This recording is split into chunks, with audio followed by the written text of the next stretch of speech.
nosotros somos el grupo que les va a hablar sobre el Estado como agente económico, el cual está conformado por mis compañeros Cristian Arias, Diego Mar. y Esteban Lizano. Entonces, a continuación les vamos a explicar paso a paso cómo está formado el Estado, cómo se conforma, cuáles son los problemas del mercado y todo lo. Primeramente, para empezar a hablar, hay que hablar sobre qué es el Estado como tal. El Estado es una organización política que está conformada con un territorio, una población y soberanía. Estas instituciones también está conformado por instituciones administrativas y burocráticas, las cuales tienen acceso al uso legal de la fuerza. También, el Estado moderno como tal fue creado a partir de la Revolución Industrial, pero antes de esto también existía un orden, el cual estaba conformado por una jerarquía, la cual en ese tiempo estaba conformada por la nobleza y la monarquía, quienes eran los encargados de hacer cumplir las leyes y se consideraban una autoridad. Bueno, ahora vamos a hablar de por qué existe el Estado. El Estado existe como tal, ya que hay bienes y servicios que requieren una gestión pública, ya que de manera tal que el sector privado no lo puede gestionar. Con esto me refiero a la seguridad, a la justicia, a recursos públicos tales como son el petróleo y también servicios de interés general como son la luz, el agua potable, el teléfono. Ahora, también existen fallos de mercados que deben ser corregidos y regulados por el Estado, y a esto me refiero por la existencia de monopolios y la contaminación ambiental. Ahora, para todo esto, el Estado, hay una cosa que solo el Estado puede perseguir, ya que no generan como tal un beneficio económico. En esto me refiero a lo que es la desigualdad, a la educación y a la seguridad de todo el pueblo. Ahora vamos a hablar sobre qué funciones tiene el Estado, qué cumple, qué hace en sí. El Estado como tal tiene tres funciones muy específicas, como son la judicial, la legislativa y la ejecutiva. La judicial siendo quien hace cumplir las leyes e imparte justicia. La legislativa es la que debe establecer un marco legal a partir de las leyes, un marco legal en base a las leyes del pueblo impartidas por la democracia. Y el ejecutivo, que debe gestionar los bienes y servicios y corregir también los problemas del mercado. Bueno, ahora nos ha tocado también hablar sobre el sector público y privado. Hablando del sector público, hace referencia a todas las instituciones y entidades que forman parte del Estado. También incluye esto a ministerios, ayuntamientos, hasta empresas públicas y organismos locales y regionales. Aparte de esto, desde una perspectiva más económica, se encarga de realizar actividades que el sector privado no es capaz de llevar por sí mismo de una manera eficiente. El privado se hace referencia a todas las organizaciones como son empresas, ONGs y asociaciones que tienen miembros excluyentes. Ahora, hablando de este sector, económicamente es la que apoya con mayor fuerza al crecimiento económico de un país, ya que aporta con el 90% de producción y empleo para estos mismos.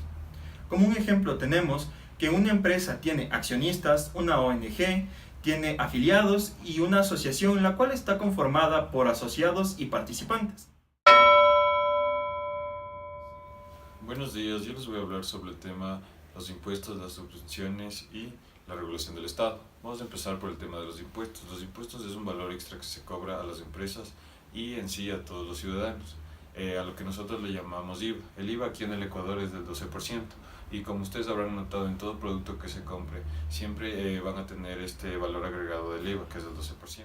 Ahora vamos a hablar sobre las subvenciones. Las subvenciones son dineros públicos que el Estado destina a empresas o emprendimientos que necesitan necesariamente de esta intervención estatal. Como por ejemplo tenemos la intervención del Estado en el ámbito de la agricultura.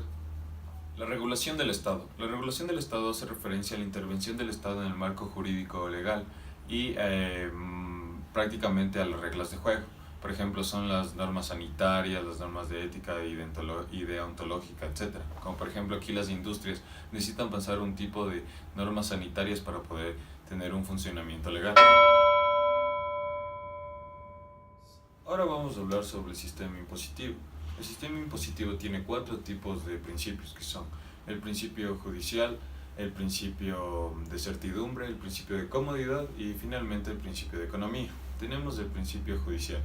El principio judicial se refiere a que todos los ciudadanos de un Estado deben aportar para el desarrollo y sostenimiento del Estado. Depende a sus capacidades económicas. Luego tenemos el principio de certidumbre. Esto se refiere a la fijeza que tienen cada uno de los impuestos.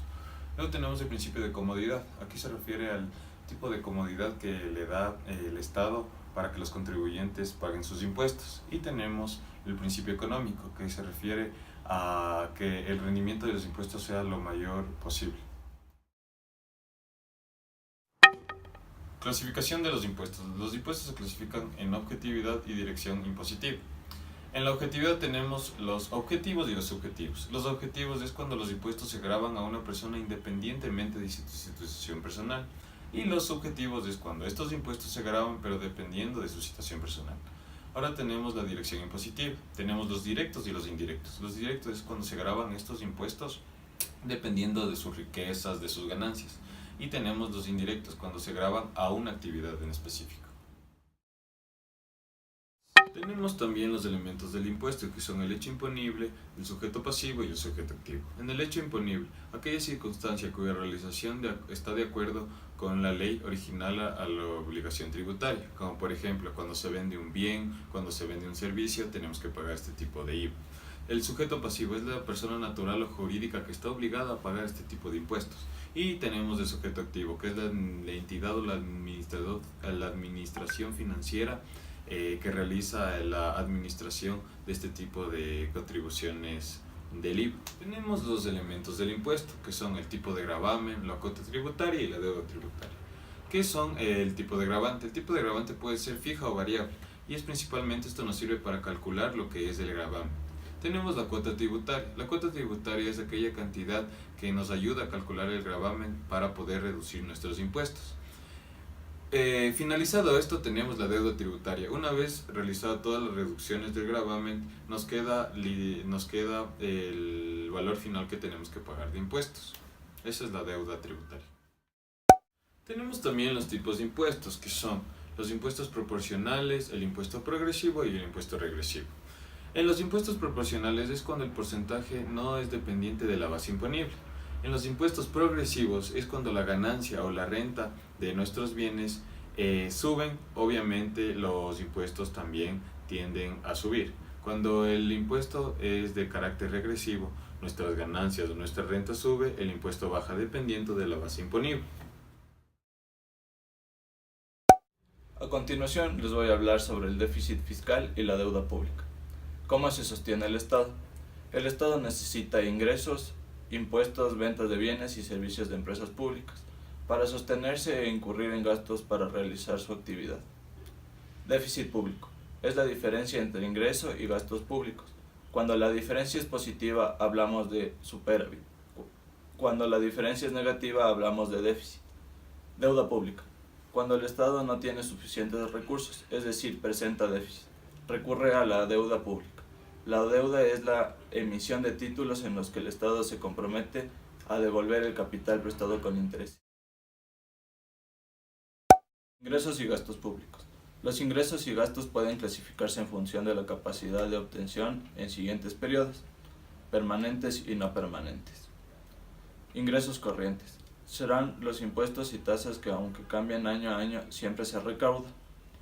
Los gastos corrientes serán los salarios de los funcionarios o los subsidios de servicios como luz. A continuación les presento la Proforma 2019 del Ecuador.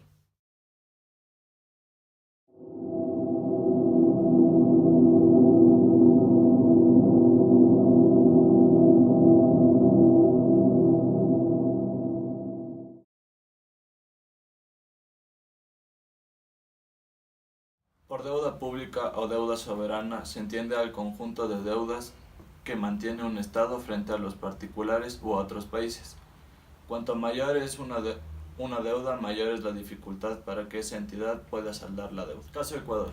Ecuador es un país cuyo límite a la deuda pública aparece en el Código Orgánico de Planificación y Finanzas Públicas, que no puede superar un 40% del Producto Interno Bruto de la economía del país. A continuación les presentamos el gráfico de la deuda pública agregada.